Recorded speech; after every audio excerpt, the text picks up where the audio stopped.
Le village de Tiavor, dans le nord du Sénégal. C'est dans cette modeste case qu'a vécu jusqu'à sa mort le dernier poilu sénégalais. Abdoulaye Ndiaye a combattu pour la France dès le début de la Première Guerre mondiale. Il est parti au front dès 1914. Il raconte son voyage de Dakar où ils ont reçu une instruction militaire sommaire au camp de Thiaroye. C'est là qu'ils ont reçu les premières instructions sommaires militaires pour quelqu'un tiré de sa brousse et qui va être soldat.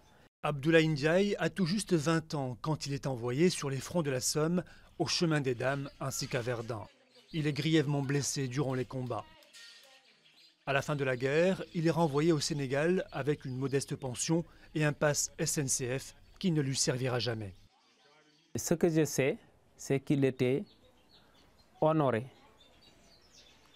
d'avoir accompli une tâche, c'est-à-dire combattre sur le terrain militaire avec tous les rigueurs de la guerre, la mort, etc., de l'avoir fait pour la France, mais aussi de l'avoir fait pour honorer son père et ses frères.